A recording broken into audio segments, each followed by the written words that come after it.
Whew. All right, guys, rain has come in. I've been catching little breaks when it's just kind of drizzling here.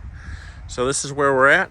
I just finished hacking off this whole mount system that I had for all three machines and the fuel cell, which I forgot to show you yesterday. But I haven't welded it in yet, but that's going to work perfect. This way it is super convenient when I'm filling gas from the truck to then fill gas to there. So that's good. Nothing else has changed inside yet. I've been straightening the shop up. This is the piece I cut off. This would be looking from the back. This is the front. So that was the nook for the fuel cell. I did already cut off this little bit, which went across there. That's where the P40 mounted. So seeing, I was just going to leave it intact and just cut it up. So I had three sides, but then I forgot about the fourth side. So I think what I'm going to do, and this was my old 8-gallon-a-minute mount before I bought my 10-gallon-a-minute machine, so that was just sort of a dead leg anyways. So I think what I'm going to do is I'm going to cut off 1, 2, 3, and 4.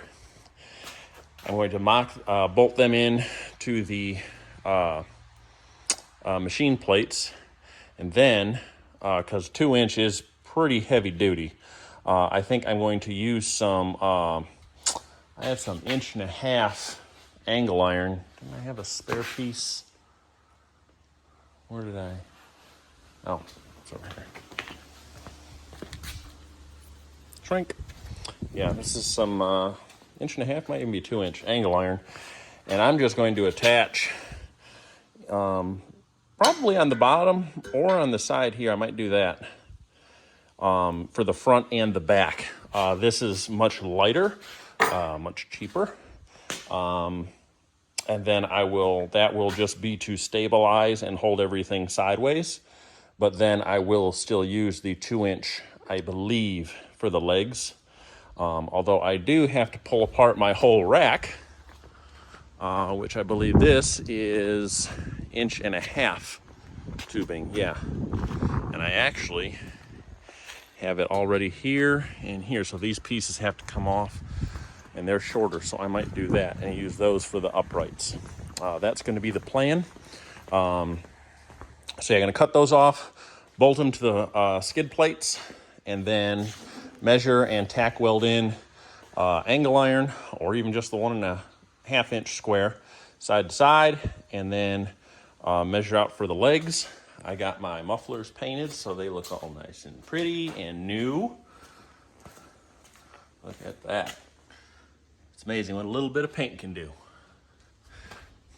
So that's where we're at for today. So I'm going to go ahead and start cutting and mocking stuff up. And then once I get a framework going to where I'm measuring how I'm putting the machines in, I'll do follow up and probably just add it onto this one. So let's go. All right, guys. So I think I'm doing this as one video with the last one. This is my third day of the trailer work. But I've just been trying to do it a little bit differently as far as my parts go. So let me show you where we're at here. First off, number one, love having a shop. Number two, love having a forklift for when it's cold out, and when it's not, you can open the doors. I ended up using these caster dollies from Harbor Freight to spin this thing around in here so everything still fits. Super handy. But where are we at here? It's a little bit of a mess, but this is the easiest way for me to give you an update because I keep forgetting. So originally was going to do the P40 under here. When I started measuring things up and calculating, I realized that the 690s are much heavier than this. This I can lift up and move around by myself, no problem. Those I cannot. So I was like, well, that's a lot of weight going up. So I figured lower center of gravity would be better. I did not want that on top of those machines just in case it did form a leak or something. So decided to put the 10 on top of the 8. Reason for that being just I have two different skids. That one is an older one. It has a metal platform. This one is aluminum, so it's a little bit wider and deeper.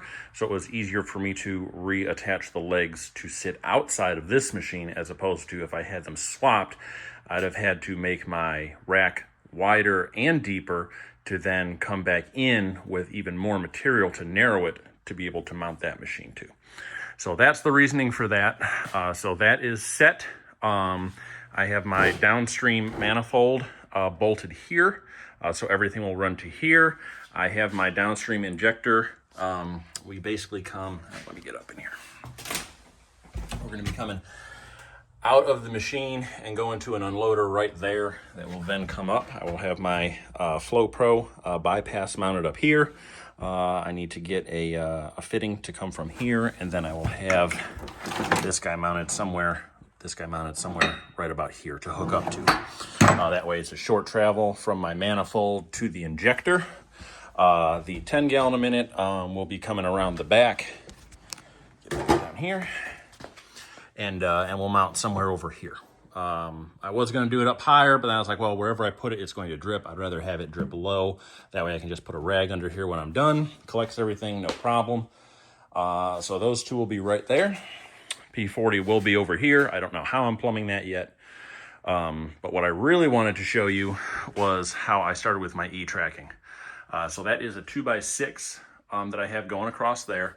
And basically I measured it just below the top of my bleach tank, which is around the front, you'll see in a second. But I went ahead and I do have 12-inch on-center studs in here. So this will tie the walls together even more and make it all that more strong. So across here, I can run my wiring, I can run plumbing, so I don't have to go to the roof if I don't want to. Right here is where my reels are going to be, so I'll have something sturdy to attach to. If we come over here, you can see I don't have a board cut yet, but I'm basically going to be going across here, and I can kind of show you how this sits. This is going to sit right below the lip there, so that'll make that nice and strong. It didn't turn out perfect. I had about a ½ inch of room between the board and here to which it could wiggle. So I'm going to put a fence board, which I just happen to have from my yard, just across here. That takes up the gap, keeps it nice and tight. So these two are together, that board across sandwiches. And then I have my lower board here, which I'm going to have milk crates in here that will hold either single-gallon jugs or 5-gallon jugs, or 5-gallon buckets rather. I can have that all across here. I've got room for my soap tank on one side. I've got room for my DI filter on another. I am going to put on this side another section of E-tracking coming out. My ladder will fit up here for when I need it. And then it's time to start plumbing and wiring. But everything is looking really good. Can't remember if in the other video I showed my vise on here, but that's really good there. It's really coming together. I'm liking this. Going to have so much more floor room than on my other trailer, and I'll have more stuff in here. More storage, bigger tanks. So it's coming along really, really well. So that's the update for now. My soft wash manifolds and pumps will be on this wall as long as this is here to keep any potential leakage, and all the plumbing simplified will be over here. That will all run this way. So yeah, I'm hoping to have this done by Thanksgiving so that I can do some bank cleanings over the holiday weekend to catch up. But that's where we're at. So until the next one.